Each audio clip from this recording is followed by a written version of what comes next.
हनुमान चालीसा विवाद में राणा दंपति पर राजद्रोह की धारा को लेकर महाराष्ट्र में उद्धव ठाकरे की अघाड़ी सरकार के नेताओं के अलग अलग बोल।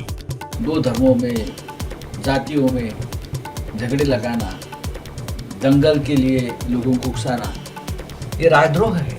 आमतौर पर हमने हमेशा से सेडिशन के चार्जेस का विरोध किया है कि जब तक परिस्थिति कुछ ऐसी निर्माण न हो जाए कि जिससे सही मानों में सरकार को खतरा लगे या कुछ कानून व्यवस्था की बड़ी समस्या खड़ी हो, सेडिशन के चार्जेस आमतौर पर नहीं लगाए जाते। देवेंद्र फडणवीस का उद्धव सरकार पर बड़ा आरोप। फडणवीस ने कहा जेल में सांसद नवनीत राणा के साथ बदसलूकी की गई।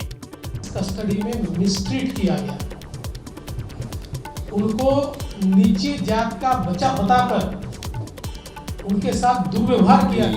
ये जो इन्फॉर्मेशन आप दे रहे हैं ये मेरे लिए अभी समझ में यानी मैंने सुना है, मैं इसके बारे में इंक्वायरी करूँगा। महाराष्ट्र की उद्धव सरकार में कांग्रेस कोटे से मंत्री विजय वट्टीतीवार की बेलगाम जुबान, नवनीत राणा पर विवादित बयान दे दिया। ऐसे नालायक लोग इस हिंदुस्तान में पैदा हो कि जो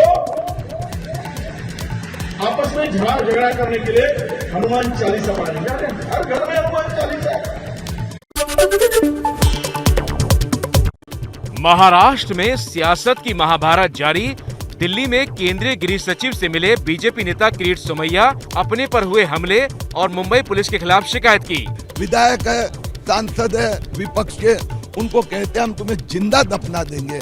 इस बात उसके कारण गृह मंत्रालय चिंतित है। अगर आपकी कोई समस्या है तो आप महाराष्ट्र के मुख्यमंत्री से मिलिए, महाराष्ट्र के गृह मंत्री से मिलिए, आप उनको अपना निवेदन दीजिए, लेकिन आप दिल्ली में जा रहे हो। शरद पवार की पार्टी एनसीपी की कार्यकर्ता फहमीदा हसन ने दिल्ली में पीएम आवास के बाहर हनुमान चालीसा समेत सभी धर्मों के पाठ पढ़ने की मांग की। गृह मंत्री अमित शाह को लिखी चिट्ठी मांगी है हमारे पीएम नरेंद्र मोदी जी के आवास के बाहर सर्वधर्मीय प्रार्थना करने के लिए। राजस्थान के सीएम अशोक गहलोत की इफ्तार पार्टी पर विवाद हुआ। आरोप है कि इफ्तार पार्टी में छबड़ा दंगे का मुख्य आरोपी आसिफ असाड़ी भी शामिल हुआ था। ऐसा लगता है कि मुख्यमंत्री अब केवल और केवल इस राजस्थान को इस सांप्रदायिकता की आग में झोंकने का ऊपर मन बना लिया है। मध्य प्रदेश के खरगोन में एक गांव की महिलाओं ने मुसलमानों की दुकान से सामान नहीं खरीदने का ऐलान किया। खरगोन में हुई थी हिंसा। कर्नाटक में हिजाब के बाद अब बाइबिल पर विवाद। बेंगलुरु के एक प्राइवेट स्कूल ने बच्चों के लिए बाइबिल को लाना जरूरी किया तो हिंदू संगठनों ने विरोध किया। स्कूल का काम है ही नहीं ये सब। आप यहाँ पर बाइबल पढ़ाना चालू करेंगे, बाकी कोई रहेगा वो कहेगा नहीं हम कुरान पढ़ाना चालू करेंगे, तो स्कूल का पर्पस क्या है? एजुकेशन देना है या रिलीजियस प्रोपोगेशन करना है?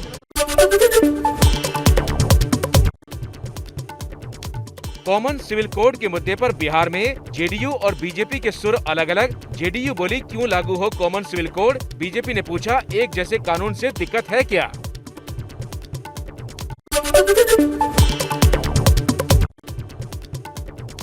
गृह मंत्री अमित शाह के बयान से कॉमन सिविल कोड पर सियासत तेज हुई है। भोपाल दौरे पर अमित शाह ने कोर कमेटी की बैठक में कहा था कि मंदिर 370 के बाद अब बारी यूनिफॉर्म सिविल कोड की है।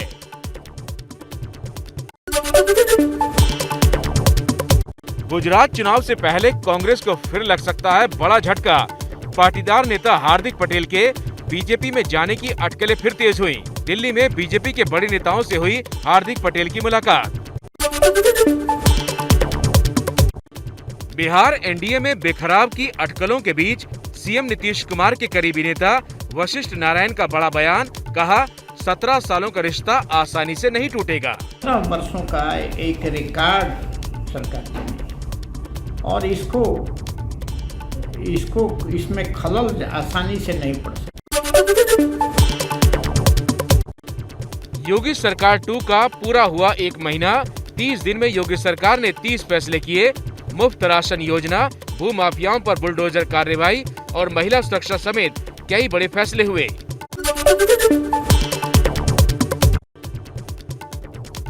यूपी में दारोगा रश्मि यादव की सुसाइड पर सियासत तेज। अखिलेश यादव ने परिवार से मुलाकात की, कहा योगी राज में पुलिस वालों पर सियासी दबाव ज्यादा है। जो लोकल जानकारी मिली है वो यही है कि कहीं न कहीं थाने पर पॉलिटिकल प्रेशर।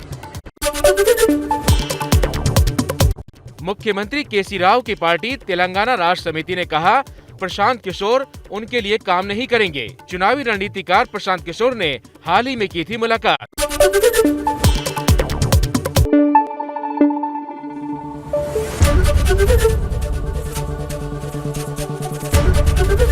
एबीपी न्यूज आपको रखे आगे।